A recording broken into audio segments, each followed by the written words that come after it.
আসসালামু আলাইকুম, কেমন আছেন সবাই? আমি তো আলহামদুলিল্লাহ আল্লাহর রহমতে ভালো আছি। যে যেখান থেকে আমার ভিডিওটি দেখছেন আশা করছি সবাই সুস্থ আছেন, ভালো আছেন। আরেকটি নতুন ভিডিও নিয়ে চলে আসলাম আপনাদের জন্য। আর আজকের ভিডিওটি আমি সকাল থেকেই যখনই সময় পেয়েছি বাসার কাজের পাশাপাশি রোজার জন্য কিছু কাজ করে রেখেছি, যাতে করে রোজার দিনগুলো সহজ হয়, তো সেগুলাই আপনাদের সাথে শেয়ার করব। তো এই তো প্রথমে আমি এখানে বেসন নিয়েছি প্রায় 3 কাপ।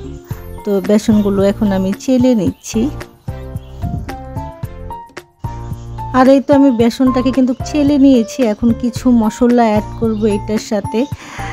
যা যা দিয়ে দিচ্ছি এখানে হচ্ছে 4 কাপ বেসনের সাথে আমি 1 চামচ নিয়েছি, হলুদ নিয়েছি, হলুদের গুঁড়ো 1 চামচের একটু বেশি নিয়েছি, আর 2 চামচ মরিচের গুঁড়ো নিয়েছি, আর সাথে 2 চামচ ধনিয়ার গুঁড়ো, আর দিয়েছি 5 চামচের মতো চাউলের গুঁড়া। চাউলের গুঁড়াটা দিলে আসলে যাই বানাবো, পেঁয়াজ আলুর চপ কিংবা বেগুনি, ওইটা কিন্তু মুচমুচে হবে। আর এখানে আমি বেকিং সোডা দিয়ে দিচ্ছি, বেকিং পাউডার না, বেকিং সোডা দিয়ে দিচ্ছি 1 চামচ। যেহেতু 4 কাপ নিয়েছি ওই পরিমাণে আমি 1 চামচ দিয়েছি।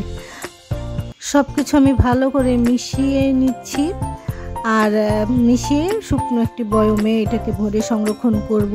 আর যখন আলুর চপ কিংবা বেগুনি বানাবো তখন শুধু বের করে পানি আর একটু আদা বাটা আর পরিমাণ মতো লবণ দিয়ে নিলেই হবে। আমি এখানে লবণ ব্যবহার করিনি, আপনারা চাইলে এখানে 2 চামচ লবণ দিয়ে মিক্স করে নিতে পারেন। আমি যখন বানাবো তখনই মিক্স করব লবণটা। আর এই যে পরবর্তী যেটা আমি তৈরি করে রাখছি সেটা হচ্ছে যে টোস্টের গুঁড়া। এই টোস্টের গুঁড়া কিন্তু বিভিন্ন খাবারে আমরা কিন্তু ব্যবহার করে থাকি, বিশেষ করে রমজানে তো প্রয়োজন হয় বেশি। তো আমি বেশি একটা করব না, অল্প করব। আমার কাছে বিস্কিটেরটা শেষ হয়ে গিয়েছে, তো আমার কাছে যতটুকু আছে ততটুকুই এখন আমি আপাতত করে রাখছি। এইটা গুঁড়াটা করে রাখলে যে যখন খাবার কোনো কিছু বানাবো তখন কিন্তু এটা নিয়ে আমাদের টেনশন করা লাগবে না। হাতের কাছে থাকলে আসলে জিনিস বানাতে কিন্তু বেশি একটা সময় লাগে না। তো এগুলো আমি তৈরি করে এই যে ভালো শুকনো ভরে এটাকে রেখে দিচ্ছি। যে কয়েকদিন যায় আবার করে নেব, সমস্যা নেই।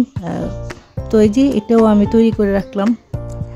আর 3 নম্বর যে কাজটা করে নিচ্ছি, এটা একটা কমন কাজ, এটা আমরা প্রতি মাসেই বেশিরভাগ করে থাকি। আমি তো মাসে 1বার 2বার করি। এই যে আদা রসুন পেস্ট আমার আরও 1 বাটি আছে। তো আমি আরও কিছু করে নিচ্ছি, এখানে বেশি নেই, তবে যতটুকু করছি যাতে করে একদম পুরো রমজান হয়ে যায়।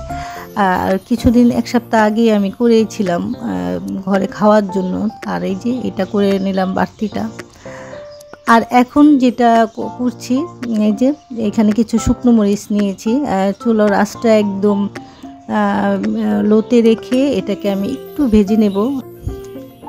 একটু মুচমুচে ভাব আসলে আমি যে নামিয়ে ঠান্ডা করে নিচ্ছি। এটাতে যেন কালার না আসে, হালকা একটু কালার আসবে আর কি, অতিরিক্ত পুড়ে যেন না যায় সেটা খেয়াল রাখতে হবে। আর যে এটা দিয়ে আমি এখন এই যে একটু ঠান্ডা করে এটাকে আমি ব্লেন্ড করে চিলি ফ্লেক্স বানিয়ে নিচ্ছি। আসলে এই বাজার থেকে চিলি ফ্লেক্সটা কিনতে গেলে কিন্তু আমাদের অনেক টাকা প্রয়োজন হয়, তো বাসায় আমি এটা করে নিচ্ছি। আমার কাছে আপাতত বেশি একটা শুকনো মরিচ ছিল না, তো যতটুকু ছিল ততটুকুই আমি করে নিচ্ছি। আসলে মান্থলি যে রোজার বাজার অনেকটা করা হয়েছে, আর কিছুটা আছে দোকানে ছিল না, তো ওগুলোই আমি আবারও দিয়েছি আনার জন্য। আর পরবর্তীবারে করে নেব। আর যে এইখানে আমি কিছু জিনিস নিয়ে নিয়েছি, এই যে জিরা, তারপরে ধনিয়া, আস্ত ধনিয়া আর মিষ্টি জিরা, আর সাথে যে গরম মশলার যা যা আছে, এলাচ, দারচিনি, গোলমরিচ, তেজপাতা, সব কিছু আমি এখানে নিয়ে নিয়েছি। জায়ফল, জয়ন্ত্রী আর একটা স্টার অ্যানিস নিয়েছি। তো সব কিছু এখন এই যে হালকা আছে ভেজে এটাকেও আমি গুঁড়ো করে নেব। আর এই যে এটাকে ভাজার যেই ক্লিপটা ছিল সেটা আমার ডিলিট হয়ে গেছে, মানে খারাপ লাগছে পরে। আসলে একটা ভিডিও বানাতে গেলে কতটা সময় লাগে, কিন্তু যে ডিলিট হয়ে গেলে মনটা তখন খারাপ হয়ে যায়, আবারও করতে হয়। আর এই তো গরম মশলাগুলো ঠান্ডা করে এই যে আমি এই যে গুঁড়ো করে নিয়েছি। এটা গরম মশলার গুঁড়ো, এটা বিভিন্ন রমজানের যে ইফতারির কাজে তারপর মাংস রান্না করলে অনেক কিছুতে দেওয়া যাবে, মুরগির মাংস যেটাই করি গরম মশলার গুঁড়াটা কিন্তু লাগে। তো সেটাই যে তৈরি করে নিলাম। আর সাথে যে আমি মরিচের গুঁড়োটাকেও কিন্তু করে নিয়েছিলাম, গুঁড়ো করে নিয়েছিলাম চিলি ফ্লেক্সটা। এখন এই যে সব কিছু শুকনো বয়মে ভরে এটা আমি সংরক্ষণ করব রোজার জন্য। আসলে রোজাতে রান্না বান্না না থাকলেও কিন্তু ঘরের অনেক কাজ থাকে, আর ইফতারি বানাতে গেলে তো একটা অনেক টাইমের প্রয়োজন। তো আমরা যদি কিছু কিছু করে গুছিয়ে রাখি এইভাবে, তাহলে কিন্তু সময়টা আমাদের অনেকটা বেঁচে যাবে, আমরা ইবাদতও করতে পারবো আর আমাদের ঘরের সব কিছু সময় মতো হয়ে যাবে প্রত্যেকটা কাজ। তো এই যে আমি দুইটাকে এই যে গুঁড়ো করে নিয়ে এই যে এখন রেখে দিচ্ছি। আর পরবর্তী যেটা আমি করব সেটা হচ্ছে যে কিছু জিরা নিয়েছি। এই জিরাটাকে আমি একটু মুচমুচে করে হালকা আছে এটাকে আমি একটু ভেজে ঠান্ডা করে নিয়েছি। ঠান্ডা হওয়ার পরে কিন্তু আসলে এই ইয়াগুলা আমাদের ব্লেন্ড করতে হয়, ঠান্ডা না হলে তো ব্লেন্ডারে দিলে আসলে ব্লেন্ডারে একটু ক্ষতি হয়। তো ওই যে জিরাটাকে আমি ভালো করে ঠান্ডা করে এটাকে একটু ব্লেন্ড করে নিচ্ছি। আর জিরার গুঁড়া, তো এই জিরার গুঁড়াটাও কিন্তু বিভিন্ন খাবারে কিন্তু প্রয়োজন হয়, তো আমি এইটাও একটু তৈরি করে রাখছি। এমনিতেই তো প্রতি মাসেই কিন্তু আমাদের এটা করা হয়। একটু 3টা শুকনো মশলার গুঁড়ো কিন্তু কেজে আমি ভালো করে নিয়েছি। দরকারি যেটা গরম মশলা, জিরার গুঁড়া আর এই যে চিলি ফ্লেক্স, 3টাই উপকরণ আমি এই যে ভালো করে যে রেখে দিলাম। এটা রোজার আগে ব্যবহার করব না, রোজার পরেই এটা মানে রোজার মধ্যে ব্যবহার করব, রোজার আগে আর এটা আমি ধরবো না। আসলে বিকালে নাস্তা বানাতে গেলে কিন্তু লাগে। আর এই যে পরবর্তী যেটা করছি, সংরক্ষণ করছি যে কাঁচা মরিচ। বর্তমানে কিন্তু বাজারে কাঁচা মরিচের দাম অনেকটা কম, কিন্তু আস্তে আস্তে বেড়ে যাচ্ছে।